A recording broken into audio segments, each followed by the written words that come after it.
Muito bem, irmãos, vamos começar a palestra de hoje, ou aula, como queiram, que na realidade é a continuação da semana passada. Eu, você, nós, um tempo que nós estamos tirando para falar de comunhão na igreja, comunhão entre nós. Deixei claro logo no início que não era uma comunhão entre pessoas que têm em comum o fato de morarem no mesmo bairro, ou torcerem por um mesmo time, ou serem do mesmo partido político, não. Mas uma comunhão eminentemente espiritual, do tipo do que falou o apóstolo João em 1 João 1, 3 a 7, que eu quero ler de novo, que eu quero que fique na nossa mente esse texto.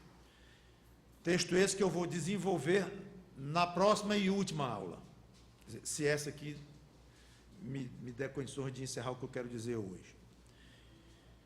1 João, primeira carta de João, capítulo 1, versículos 3 a 7, esta é a comunhão da qual nós estaremos falando, uma comunhão eminentemente espiritual. Então, 1 João 1, de 3 a 7, diz: o que temos visto e ouvido, anunciamos também a vós outros, para que vós, igualmente, mantenhais comunhão conosco. Já expliquei o sentido dessa palavra comunhão na primeira aula, não vou mais entrar nesse detalhe. Ora, a nossa comunhão é com o Pai e com seu Filho, Jesus Cristo. Estas coisas, pois, vos escrevemos para que a nossa alegria seja completa. Ora, a mensagem que, da parte dele, temos ouvido e vos anunciamos é esta: que Deus é luz e nele não há treva nenhuma. Se dissermos que mantemos comunhão, lá vem um assunto, com ele, e andarmos nas trevas, mentimos, e não praticamos a verdade. Se, porém, andarmos na luz, como ele está na luz, olha a frase, mantemos comunhão uns com os outros, que é exatamente o que nós estamos falando. Mantemos comunhão uns com os outros, e o sangue de Jesus, seu Filho, nos purifica de todo pecado. Como eu falei, eu vou explicar isso aqui melhor. Não é muito fácil, entendemos o que João quer dizer muitas vezes, aparentemente ele diz uma coisa que não tem muita conexão com a outra, que tem isso a ver com aquilo, e ele diz uma coisa, ninguém sabe se ele está explicando o que acabou de passar, ou se ele está explicando o que ele vai falar, que é um problema clássico nas epístolas de João, mas eu vou entrar nesses detalhes na próxima palestra. Nós terminamos no ponto 1, porque eu comentei que uma comunhão na igreja envolve 3 elementos, ou 3 pontos. Primeiro, você próprio, que é o que eu chamei de eu, no nosso tema. Eu, você, nós. Então, o eu é você. O outro, que do seu ponto de vista é você. E todos juntos. Falei um pouco, então, desses 3 elementos, sem um dos quais não vai haver comunhão na igreja. Tem que serem todos devidamente cumpridos. Então, comecei a desenvolver o ponto 1, que foi você próprio, ou do seu ponto de vista, eu. E eu, do meu ponto de vista, eu. Falei da importância de uma autoavaliação para possibilitar você ter boa comunhão com os outros. Definindo a autoavaliação, curioso, depois da aula alguém disse, o que é mesmo autoavaliação? Aí me ocorreu que eu não defini, acho que eu achei talvez tão implícito, não sei, me ocorreu definir. Pois agora eu vou definir numa frase.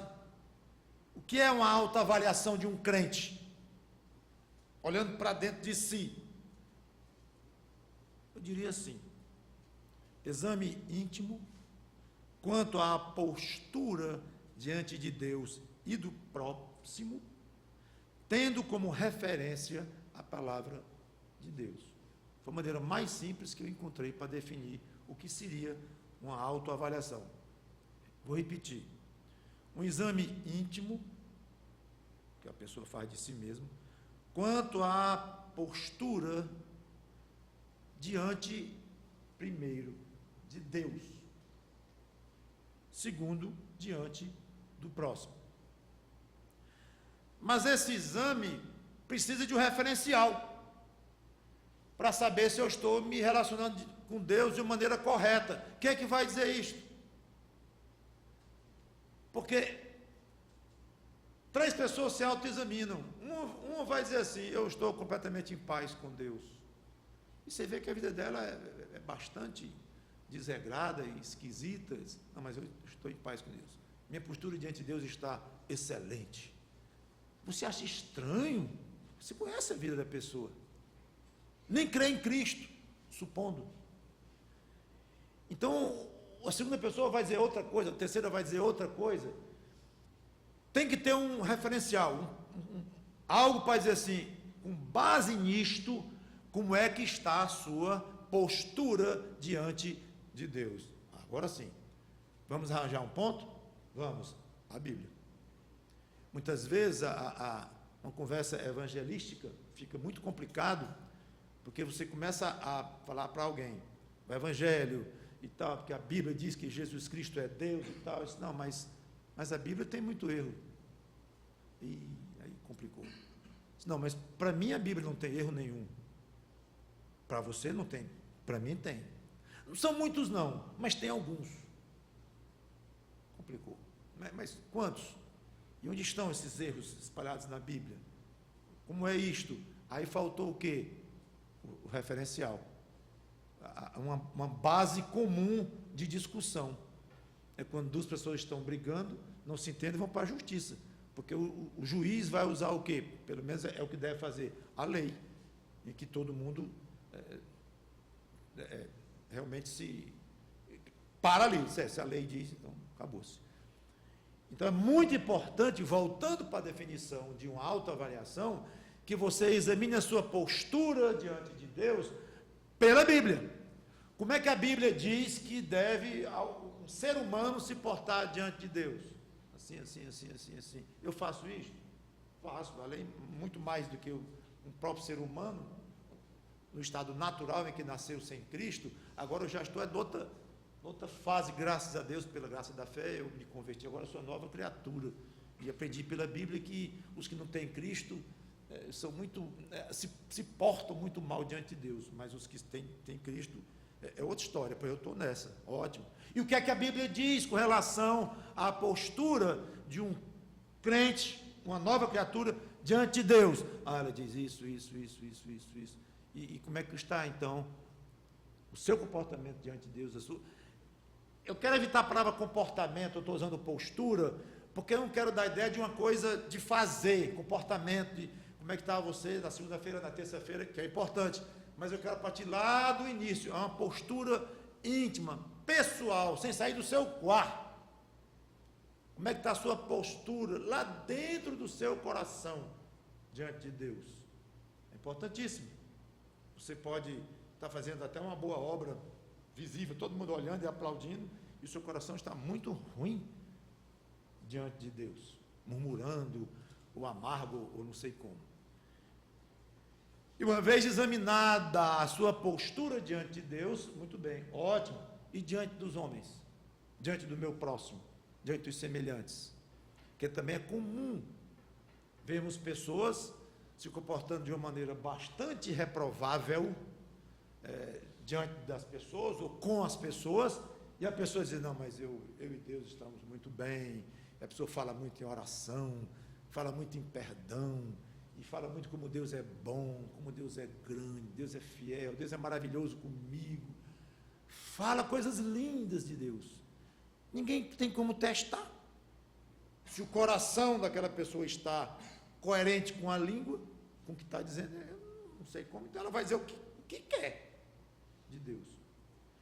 Mas aí você nota que quando se trata do relacionamento com pessoas, aí está ruim aquela, vamos dizer, aquele crente, estamos falando de crente, agora mais especificamente. Isso é importantíssimo nesta avaliação. Então você está muito bem com Deus, estou, e com os irmãos, meio ruim.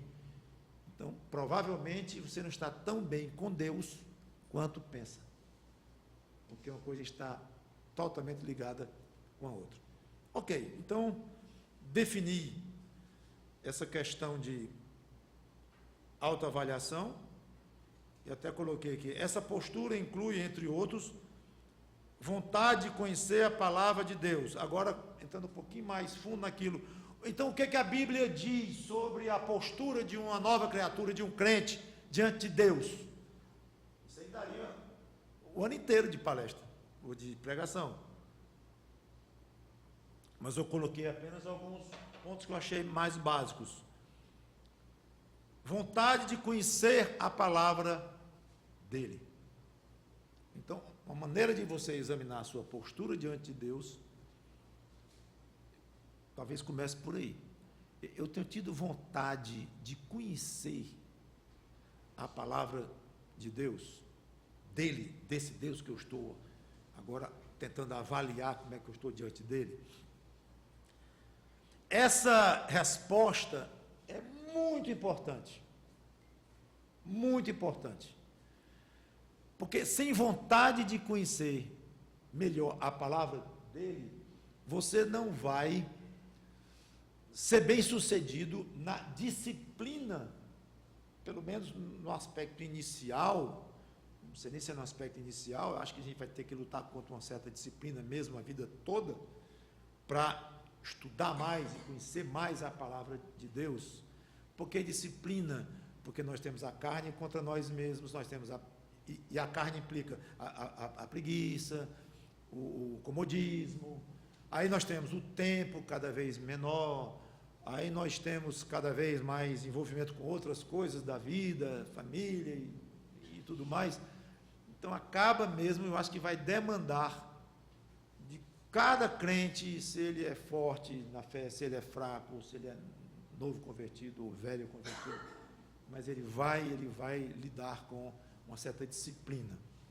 Muito bem, com relação à leitura e ao crescimento dele na Bíblia. Se ele não tem vontade, então ele já está partindo com uma desvantagem muito grande no exercício dessa disciplina. Ele não vai se dar, não vai ser vitorioso. Então examine. Mas daí eu vou fazer o quê? Se eu descobrir que não tenho muita vontade, não ando com vontade, aí você vai conversar com ele. Pede a ele que lhe ajude.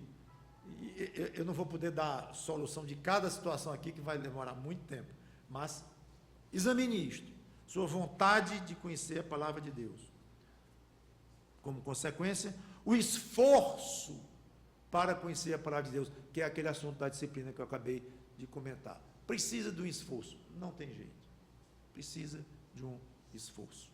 Às vezes nosso espírito não está muito preparado, às vezes a carne está muito forte em nós, às vezes a palavra, você vai encontrar uma área mais profunda, e tem que pensar, e tem que refletir, isso demanda tempo, você não tem tempo, e não está muito acostumado com raciocínio, cada vez menos com esses Twitter da vida, essas coisas, tudo muito imediato, cada vez mais raso, cada vez mais rápido.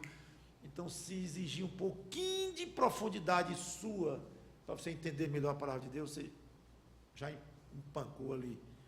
Então, veja como é que está o seu esforço para conhecer a palavra de Deus. Capacidade de entendimento espiritual. Senhor, eu leio, não entendo coisa nenhuma. Nem o Salmo 23 eu entendo, não entendo nada. Sério. Precisa de algumas providências. Dá para entender o Salmo 23 até mais ou menos, e algumas coisas mais claras, mas quando entra um pouquinho mais profundo, eu não entendo mais nada. Examine, encare isto, converse com alguém sobre isto, ore a Deus, tem livros que ajudam nisto, pegue aí alguém para lhe ajudar toda semana, faça um curso, elementar que seja, por correspondência, ou indo para um seminário que exista na sua própria cidade, e para poder aprender mais regras de interpretação da Bíblia, chamada hermenêutica. Existem vários recursos para você aumentar a sua capacidade de entendimento das Escrituras, além de, claro, o próprio Espírito Santo abrir. Mas ele vai abrir à medida, deixa eu dizer de outra forma, ele considera o seu esforço. Ao agir, ele considera o que você tem se esforçado. Aliás, em todas as áreas da vida é assim. Nível da sua intimidade com Deus é uma coisa mais complexa de você examinar, mas examine. Quer ver uma sugestão? Vamos supor que um dia você esteja no seu quarto, no seu escritóriozinho, um lugar na sua casa, ali, só você. De repente a porta abre. Quando você entra, Jesus Cristo, em pessoa. Seria um tema muito interessante para você pensar.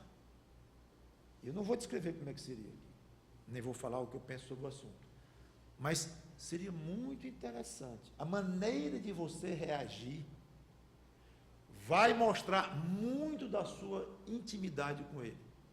Seu desconforto ou conforto, vai achar bom, vai não achar nem tão bom, não estava preparado. Se você vai dar um abraço nele, chamá-lo de meu chapa, ou se vai cair aos pés dele, não quer nem conversa com ele, porque ele é Deus e você é um mísero pecador, prefere que ele vá-se embora o mais rápido possível para não lhe destruir. Estou falando em coisa aqui muito importante. Cada pontinho desse que eu estou falando aqui, daria muita conversa. Fica um assunto aí para o Ouve Senhor, da terça-feira lá em casa. Seria um tema interessante.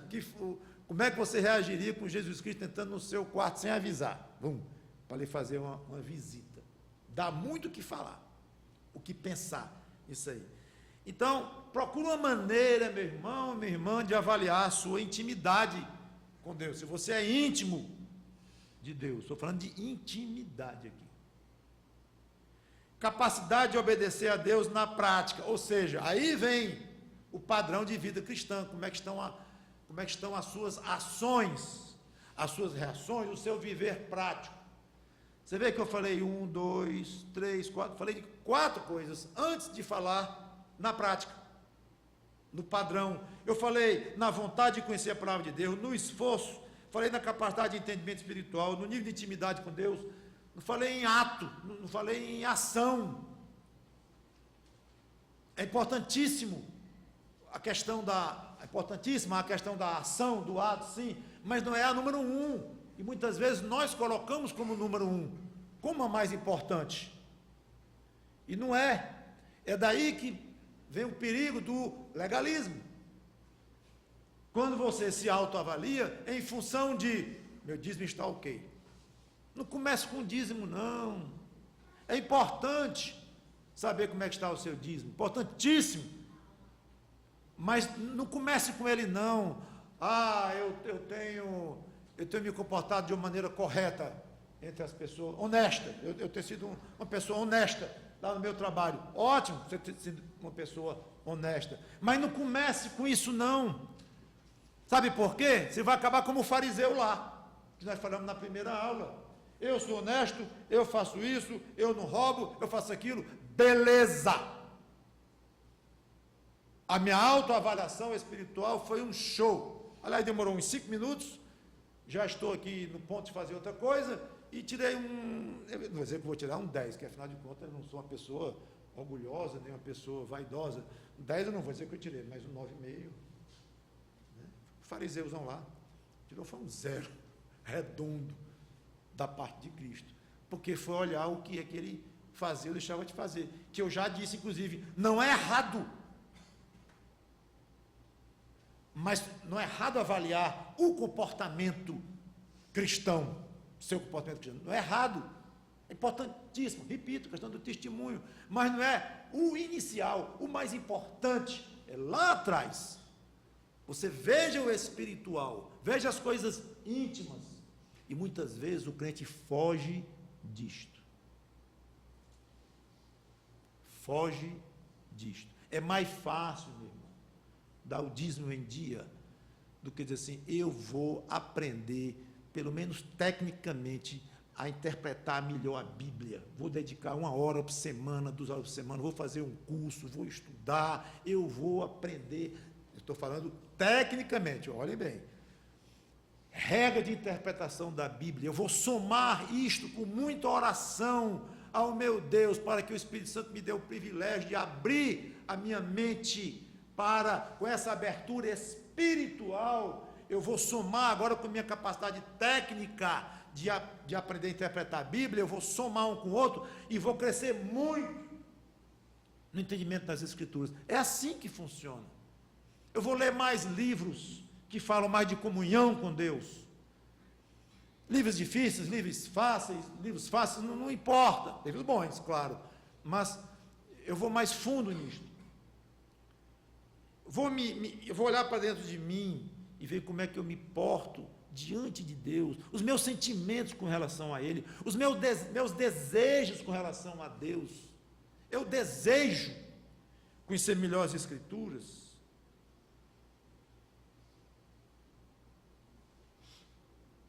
Pense nisto, é mais importante do que, muito mais importante do que só saber se você é correto nas suas coisas. Eu quero encerrar essa parte de o que seria a definição de uma autoavaliação, ainda estou nessa definição. Quando eu falo em nível de intimidade com Deus e capacidade de obedecer, essas duas coisas especialmente, não que eu estou excluindo as outras, mas especialmente, uma boa, vou dizer uma listagem mesmo, para você, que se ajuda, para lhe ajudar a avaliar, sabe o que é? É examinar o fruto do Espírito na sua vida.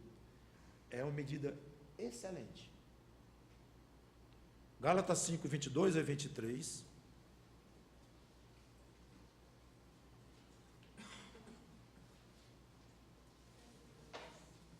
Essa não é uma lista exaustiva. O que significa exaustiva? É que não cansa a gente. Não é isso não. É que ela não é exaurida, ela não é total. Ainda tem coisas. É uma lista parcial. Não exaustiva quer dizer isto. Gálatas 5, 22 e 23. Diz assim, mas o fruto do Espírito é... Bom, aí vale a pena você ler e pensar. Um a um. O fruto do Espírito é amor, alegria, paz. Irmãos, cada item desse tem livros. Livros sobre amor. Dezenas. Alegria. O que é alegria espiritual? É outro tema muito vasto. Livros sobre o assunto. Já leu algum livro sobre alegria? Paz. O que é paz? É paz com os homens? Ou é paz consigo mesmo? É paz com Deus? Que tipo de paz é esta? Estude. Longanimidade. Essa palavra é tão grande que eu não sei nem o que é. Pois estude para ver o que é longanimidade. Benignidade. Bondade. Mas, peraí. Benignidade e bondade não é a mesma coisa? Quem disse que é a mesma coisa? Benignidade e bondade. Eu escrevi um livro sobre o amor e a editora devolveu dizendo assim, você misturou muito esses dois itens, benignidade e bondade, separe melhor. Lá fui eu aprofundar e estudar o que é a diferença mesmo, porque Paulo dizia a mesma coisa, um sinônimo, às vezes ele usa sinônimo, mas aqui não é o caso, absolutamente, ele está numa lista. Então, benignidade não é a mesma coisa de bondade, não. Mas, pastor, parece, eu concordo, parece muito, mas não é, especialmente no grego, onde foi escrito, a língua que foi escrita. Você já pensou alguma vez nisto? Por quê? Benignidade e ao lado, bondade. Ora, não é a mesma coisa, pois vá atrás. De repente você é mais benigno do que bom. De repente você é, agora eu vou dizer, mais bom, né? Do que benigno. Vou dizer assim, você exerce mais a bondade do que a benignidade. Não sei. Você sabe, você não sabe nem a diferença?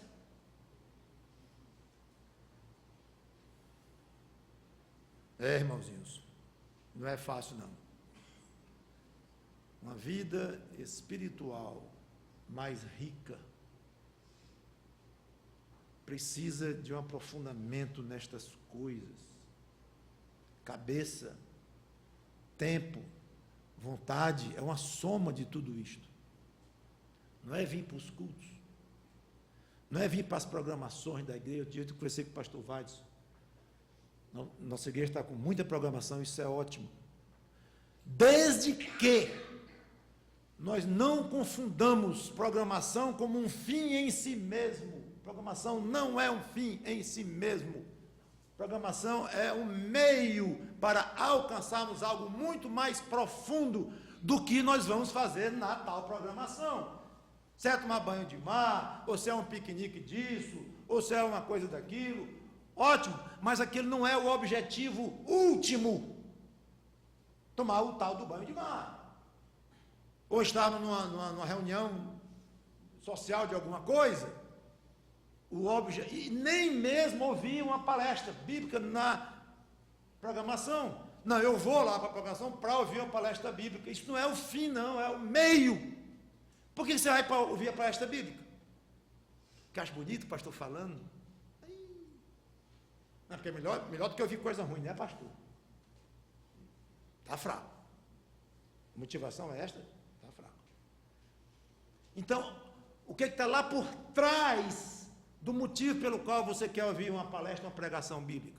O que está por trás de você ir para um piquenique da igreja? O que está por trás de você ir para um banho de mar da igreja?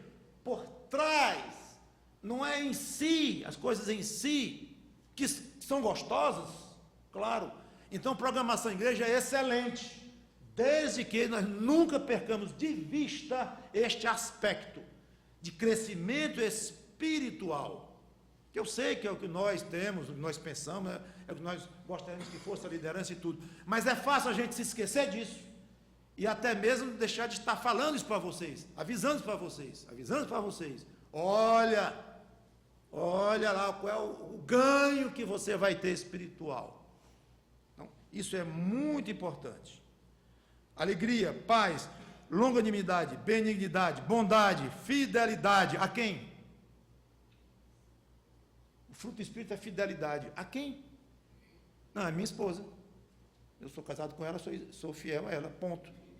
Não é não, é muito mais, inclui, mas é muito mais do que isso. É a Deus, é aos homens, é a minha própria consciência, porque você pode ser infiel a si próprio, direto, e todo o tempo manchando e maculando e ferindo a sua própria consciência. Isso vai ter um dano terrível. Então você tem que ser fiel a si próprio.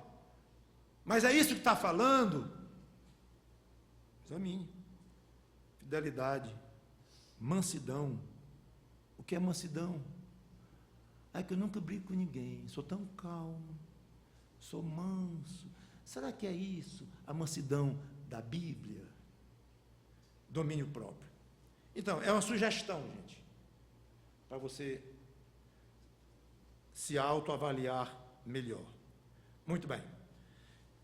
Então, conforme eu falei, para uma autoavaliação ser bem feita, é preciso uma atitude apropriada. Atitude interna para fazer esta avaliação, que eu acabei de definir com mais detalhes e dar algumas sugestões. Que atitude?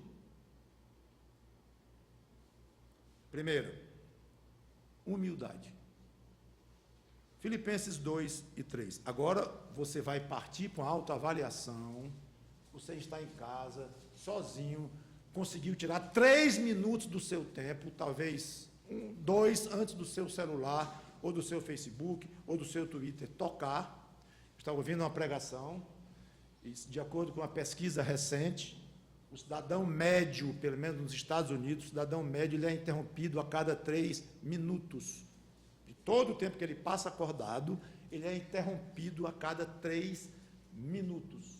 Ou pelo celular, ou por uma rede social que deu um aviso lá que entrou alguma coisa, ou por e-mail, ou por alguma coisa desse tipo. Ela é interrompida. De 3 em 3 minutos. São 20 vezes por hora. São 160 vezes em 8 horas. se você passar acordado. Passa mais do que 8 horas, é claro. Então, vamos dizer agora que você conseguiu desligar a beleza do seu iPhone, do seu celular, do seu telefone, do seu device, como dizem, e está quieto. Vai fazer uma autoavaliação. Primeira coisa, primeira atitude dentro do coração, humildade. Filipenses 2 e 3.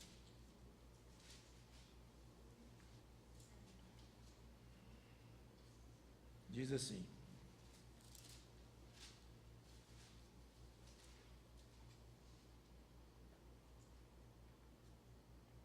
nada façais por partidarismo ou vanglória, mas por humildade.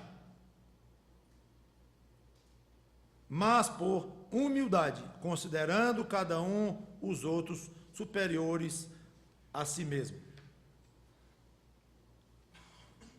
Pastor, se todo mundo é superior a mim, então eu sou inferior a todos, em tudo. Mas não é bem assim. Eu sei que não é, tem uma coisa estranha. Isso é contra a realidade, contra os fatos. Eu sei que eu não sou inferior a todos em tudo. Pelo menos mais alto do que alguns na igreja eu sou, pelo menos. Não é bem assim. Antes de tudo, considerar os outros superiores a si mesmo não quer dizer que você está convencido de que ele é melhor em tudo do que você. Não significa isso. Porque muitas vezes simplesmente não é. O outro não é melhor em tudo do que você. Então você não vai crer numa irrealidade, ou vai se convencer de uma inverdade. Não. Ainda mais se você for considerar o valor da alma diante de Deus. Mas espera aí. Ele é superior a mim em tudo, então a alma dele, não é tudo? A alma dele vale mais do que a minha diante de Deus? Vale não. Então, estamos vendo que não é por aí o caminho para nós analisarmos esse versículo. O segredo disso aí é que você considera como superior, quer ele seja ou não. Esse é o segredo.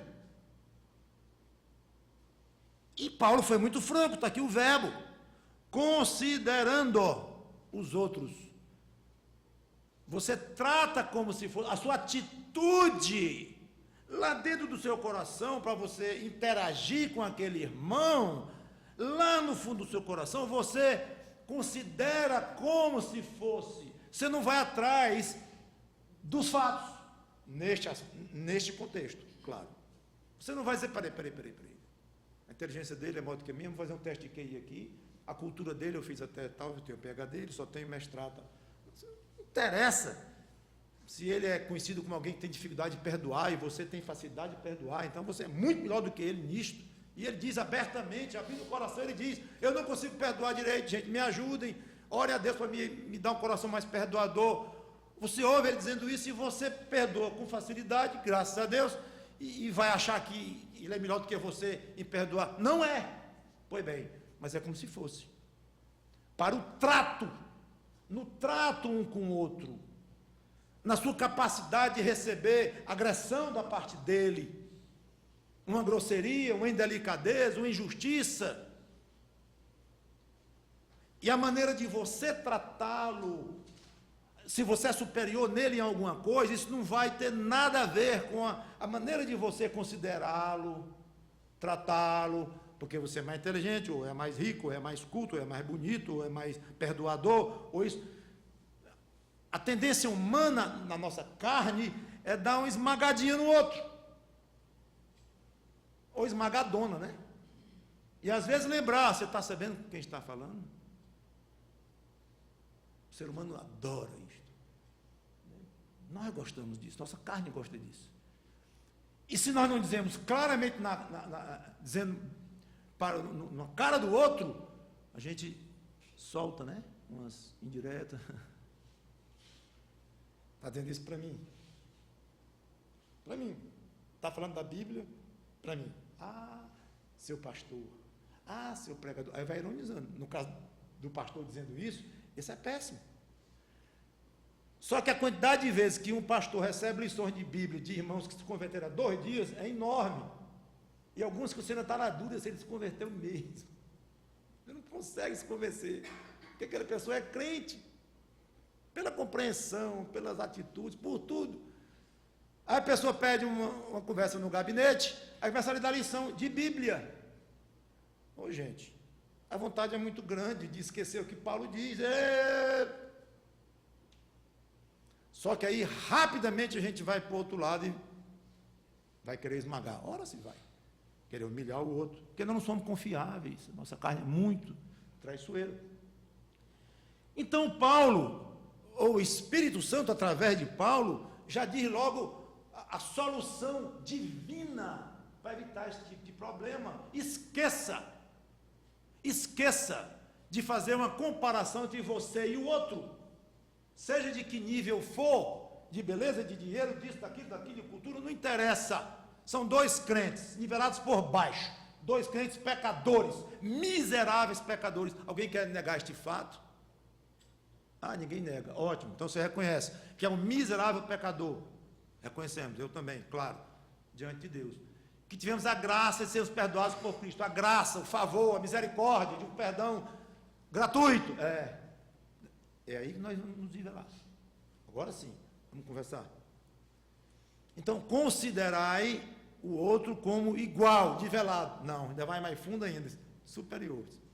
Mas Paulo agora ficou difícil. Porque já foi complicado eu engolir que ele é igual a mim, nesta área tal. Não em tudo, mas nesta área tal não dá. Não, você vai achar que ele é superior. Eu acho que aqui é uma maneira de forçar mesmo, de pegar a nossa carne e imprensar contra a parede, e depois você vai se considerar o outro superior e vai tratá-lo desta forma, vai agir com ele considerando isso, sabendo que não é. Sabendo que não é. Acho que fica mais fácil entender, então, assim, não é? Você se convencer que todo mundo é superior a você em tudo, porque não é. Então, com essa postura humilde, você se prepara da seguinte forma. Bom, se alguém vai engolir sapo, que seja eu. Se alguém vai ouvir grosseria, que seja eu. Ele não é superior a mim? Eu não estou considerando o superior a mim? Pois então, deixa ele. É muito mais natural o patrão gritar com o empregado do que o contrário. Né? Então, tá bom. Se alguém vai ouvir coisa que não quer, tá bom, que seja eu. Que seja eu. É disposição, gente, dentro do coração.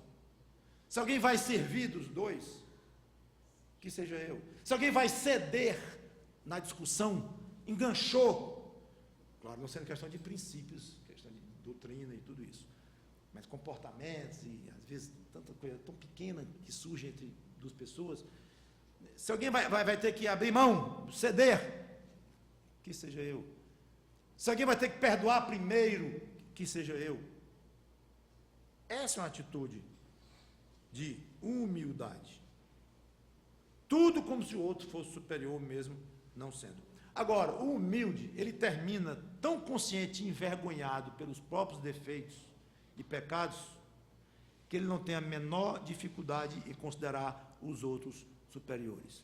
Esta frase é extremamente importante, eu vou repetir.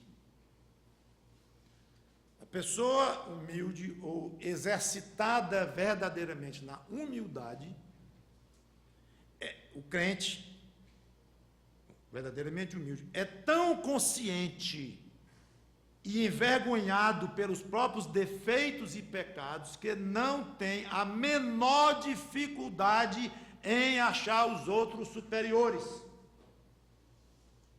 Ele obedece a essa ordem de Paulo, do Espírito Santo, via Paulo, com facilidade. Paulo disse que era o principal dos apóstolos, não era isso mesmo? Não. Ah, não? É o principal de quê que Paulo era?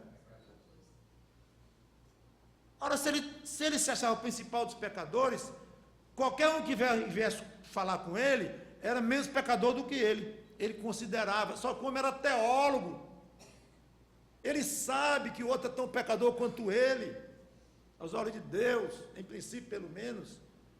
Tudo é pecador, todos somos, todos se extraviaram, todos se fizeram inúteis, não há quem busca Deus. Quem foi que escreveu isso? Ele. Agora, embora citando o Velho Testamento, mas ele repetiu lá em Romanos 3. Então ele sabe muito bem essa questão de pecado, mas mesmo assim, eu sou o principal dos pecadores. Ora, um camarada que está convencido disso, qualquer outro que venha, pode ter o defeito que tiver, vai ser melhor do que ele, vai considerar melhor do que ele. Olha o caminho de Paulo, espetacular. A falta de humildade impede de ver os próprios defeitos. Então a avaliação fica mal feita. Não é para ser uma avaliação bem feita? O que o médico faz quando ele pede um raio-x e fica um pouquinho borrado? O que ele faz? Pede outra. Não dá para eu ver com clareza. Isso aqui eu não sei se é uma mancha da máquina ou se é no seu pulmão mesmo, eu não sei o que é isso aqui não. Não está me dando certeza, a clareza. Quero outro. Aliás, eu não quero mais raio-x não. T-log é uma ressonância magnética, que é o que está na moda, né? Então eu quero ver com uma precisão total. Então uma avaliação mal feita, uma avaliação sem humildade, será uma avaliação borrada. Você vai fazer uma avaliação, vai, mal feita.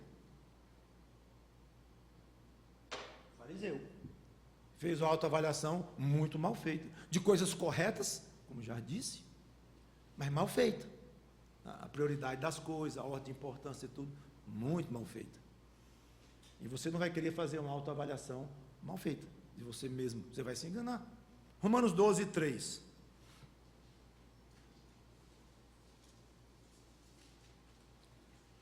Romanos 12 e 3.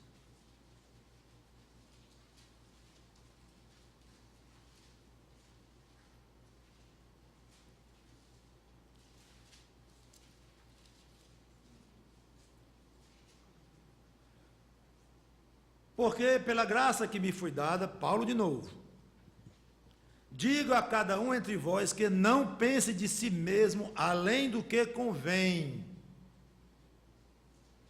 Antes pense com moderação, segundo a medida da fé que Deus repartiu a cada um. Interessante aqui nós vemos aqui pensar de si mesmo além. São 5 palavras.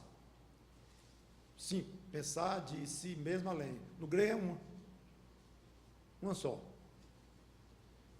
Onde começa com hiper, que é mais do que. Hoje tudo é hiper, hipermercado e coisa desse tipo. O hiper está lá. É um hiperpensamento de si próprio. Tem um conceito elevado demais, exagerou. Paulo não está dizendo que a gente não deve pensar corretamente sobre nós mesmos. Não, pode examinar suas virtudes, seus defeitos, não tem problema não. Mas, além, não faça isso não. Eu fico imaginando um aluno medíocre, só tira nota ruim. Aí um belo dia tem aquele professor, que todos nós já tivemos gosta de fazer as provas fáceis, para todo mundo tirar 10. Tem os contrários, né? Que só tira um 7, que é muito bom. Mas tem aqueles bonachões e tal, que faz uma prova bem... Na minha época dizia água. A prova foi uma água. Não sei se usam isso hoje os jovens. Mas foi uma água, beleza. Todo mundo tirou 8, 9, 10. Eu fico imaginando um aluno medíocre receber a sua nota numa prova dessa, 9. O ITA para mim é brincadeira. Ó. Vou passar no ITA mole. Um 9 desse. Meu amigo, isso aqui é uma avaliação mal feita. Isso aqui é uma avaliação hiper. Ele se hiper avaliou. Mas está aqui o 9 sim, mas avalie direito isso aqui. E nas outras provas e coisa mais. Então, é avaliar de maneira errada. Então, como pensar de si mesmo? Fantástica solução. Com moderação. Essa palavra com moderação, no original, significa ter a mente sã. Pensar sobre si mesmo de forma moderada, sóbria. Pense com moderação. Agora, uma coisa interessante. Não é correto, nem é saudável pensar aquém do que convém. E não é muito raro alguém na liderança de uma igreja convidar um outro para servir, para algum tipo de tarefa, coisa assim. Não, pastor, eu não sou ninguém.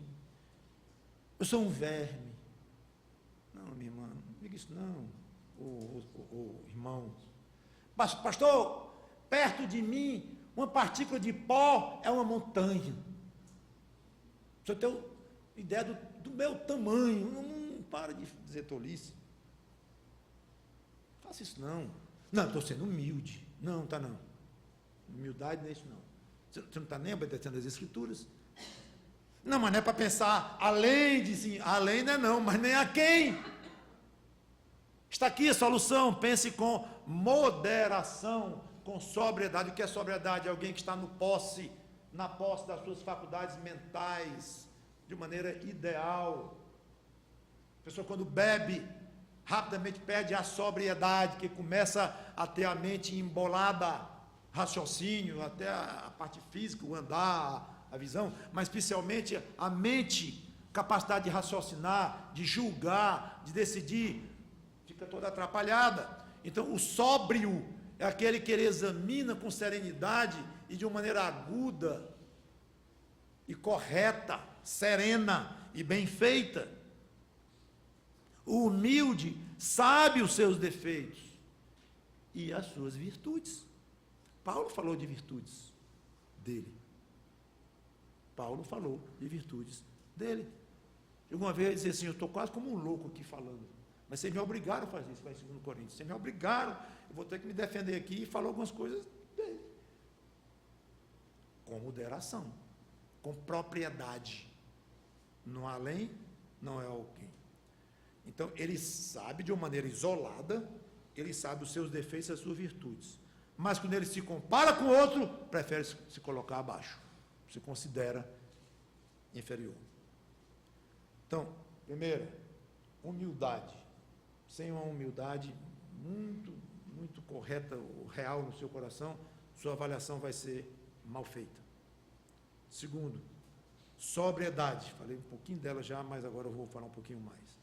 Calma, controle, serenidade de espírito. Vamos a 1 Pedro 4 e 7.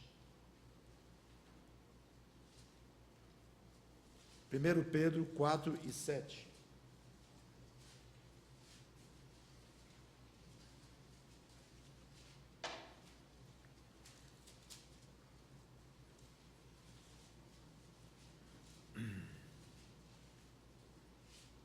Ora, o fim de todas as coisas está próximo. Sede, portanto, criteriosos e sóbrios, a bem das vossas orações.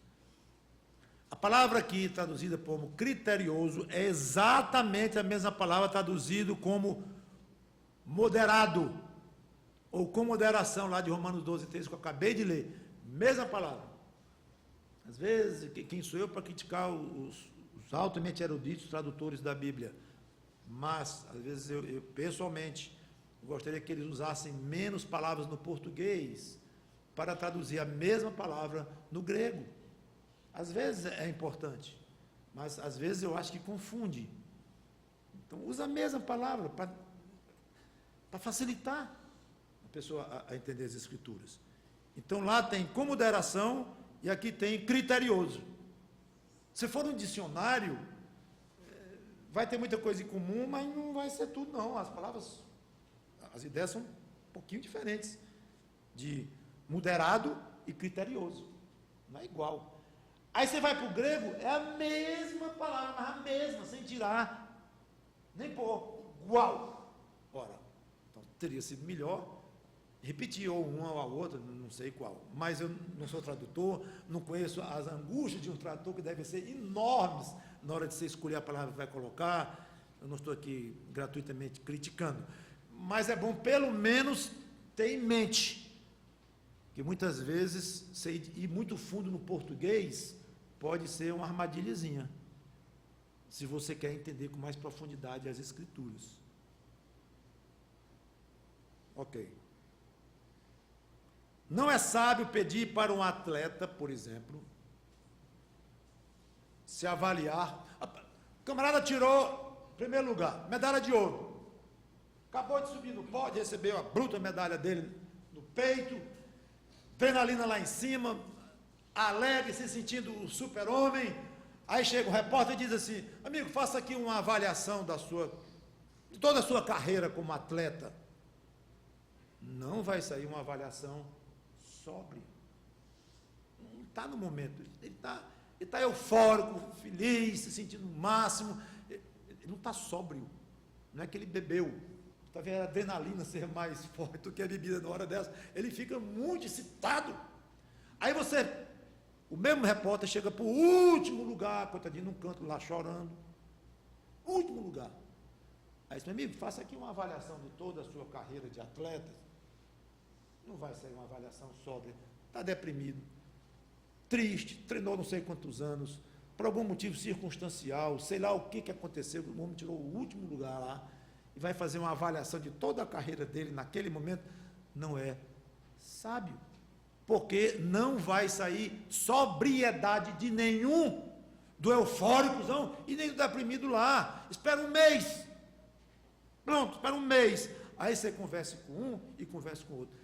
Olha, se você gravasse a conversa de um aqui e do campeão, depois de um mês, a mesma conversa depois, ia ser bastante diferente. E do outro lá. Já estava recuperado, talvez, treinando de novo para a próxima. Ou não sei, já tinha mudado, era de ramo. Não sei. Mas pelo menos haveria sobriedade. Não desta forma. Peça a Deus que lhe dê sobriedade, serenidade, em todos os momentos, mas de uma maneira especial, como estamos falando aqui, numa autoavaliação. Não vá se avaliar no momento de grande emoção, porque vai ser uma avaliação ruim. Talvez porque não uma série de autoavaliações, até para você pegar momentos diferentes na sua vida e juntando tudo, então dá uma média bem sóbria. Mas seja como for, e já querendo encerrar essa questão da autoavaliação. Lembre-se dessas duas coisas sempre: humildade e serenidade ou sobriedade. O resultado desta avaliação vai ter muito a ver com a maneira com a qual você se entregará à comunhão com os irmãos. Você está se autoavaliando para poder saber o que você tem a contribuir na comunhão com os irmãos na igreja. Voltando lá para o nosso propósito. Não quero ir tão longe a ponto de você esquecer o fio da meada. Estamos falando de comunhão na igreja. A comunhão começa com você próprio, antes de ir para o outro, com você próprio. Falando de você próprio, seria muito bom você fazer uma autoavaliação para saber como é que você se encontra espiritualmente e como é que você vai se entregar ou praticar esta comunhão na igreja. O fio da meada é este aí. E o resultado desta autoavaliação vai direcionar para onde o rumo que você vai tomar. Tipo, você vai concluir que está espiritualmente bem, com humildade, com sobriedade. Não, eu estou razoavelmente bem na minha vida cristã, com minhas lutas, obviamente, com pecados que eu nunca vou me livrar deles, infelizmente, ainda nesta vida. Eu sei disso tudo, mas eu estou bem. Eu fui fundo, avaliando o fruto do Espírito no meu coração, o amor, a alegria, paz, longanimidade e tal. Minha vontade de conhecer as Escrituras, meu esforço de conhecer as Escrituras, minha comunhão com Deus, minha intimidade e tal, meu andar cristão, eu acho que eu estou bem. Graças a Deus eu estou bem, espiritualmente. Então, de propósito, você vai tentar aconselhar alguém. Opa, estou bem? Então eu tenho o que contribuir com a minha igreja. Se eu estou bem, me convidaram para um cargo na igreja, eu não pensei nem exercer. Fiquei muito honrado com esse convite que o pastor me fez, então, ou a própria igreja, na eleição. Eu vou aceitar. Eu vou aceitar. Eu me examinei, eu acho que eu estou indo bem na vida cristã, eu vou aceitar. Eu acho que eu tenho que contribuir. Isso é uma responsabilidade de quem se avalia sobriamente, humildemente, se avalia bem. É uma responsabilidade, muito bem. E agora?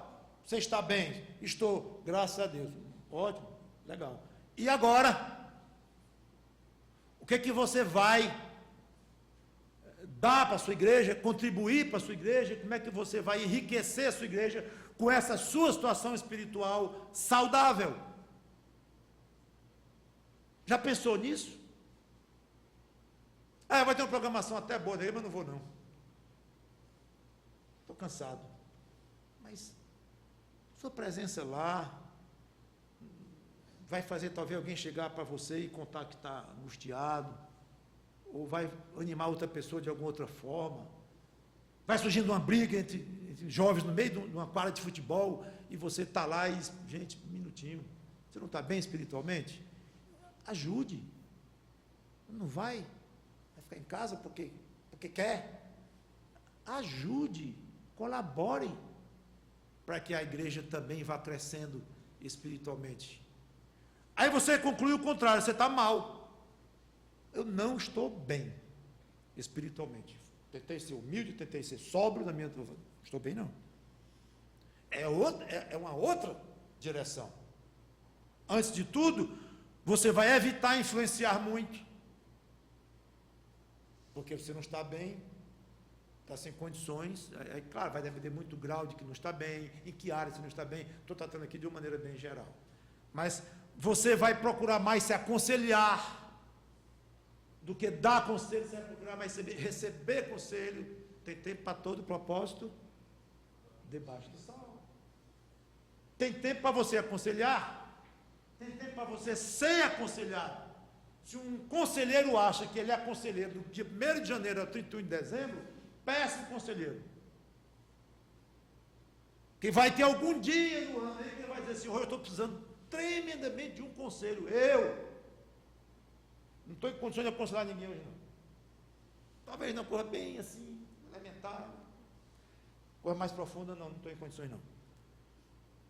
O irmão tal poderia me ajudar. Aquele irmão já tem observado, eu vou ligar para ele, eu vou tentar um almoço com ele, eu vou querer conversar com ele. Isso é sabedoria pura.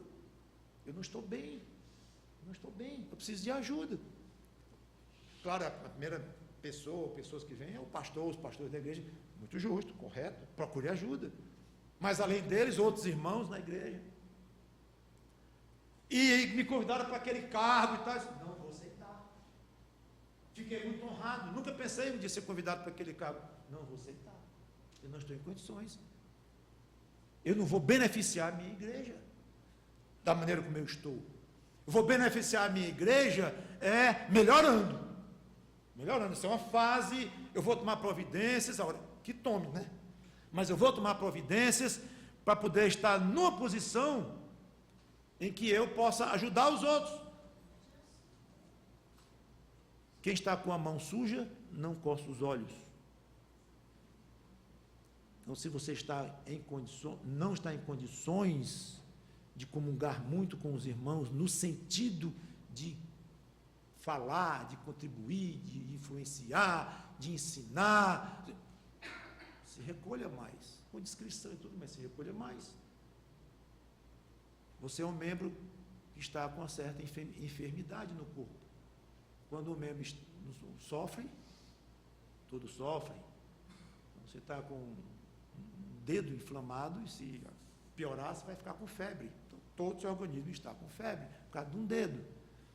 Então, o membro sábio, ele vai reconhecer que não está bem, e a comunhão dele, em momento nenhum eu disse: esse membro que não está bem não tem condições de ter comunhão com a igreja. Eu não disse isto. a forma da comunhão. E quando ele vai pedir conselho ao irmão, isto é comunhão. Quando ele vai para uma reunião da igreja, ou para um culto da igreja, está lá tratando todos bem, sorrindo, legitimamente, corretamente, mas ele tem 1000 maneiras de contribuir, não é de uma maneira mais forte. Como eu falei, com aconselhamento, ou dando aulas, ou pregando, ou coisa assim, tem que ter mais cuidado com isso. Mas a comunhão que ele vai ter continua sendo muito importante. Ele não vai se isolar, ele não vai sair nem do chão, ou do buraco onde ele entrou. Então, vai procurar comunhão, sim, mas para ouvir, aquecer, aprender, crescer em Cristo e assim voltar a ter condições de ajudar os outros. Em suma, quando você pensar em comunhão na igreja, a primeira pessoa a considerar é você próprio, visando dar uma contribuição positiva para a sua igreja através desta comunhão. Peça a Deus sempre que Ele dê o privilégio de lhe enriquecer a igreja com a sua contribuição. Se não está em condições, adquira, vá atrás, e Deus lhe dá condições, através de irmãos, através de vários recursos, mas Ele coloca em condições de novo de ajudar as pessoas. Vou fazer uma pausa aqui, seria a hora então da pregação, que não vai ser, mas vai ser uma segunda aula, eu espero encerrar essa segunda parte ainda hoje. Então vamos orar. Santo Deus, nosso bom Pai, obrigado pelo Teu Espírito que nos ensina, nos ajuda, e que nós possamos entender com mais profundidade essa questão de uma comunhão saudável na igreja. Em nome do Senhor Jesus Cristo.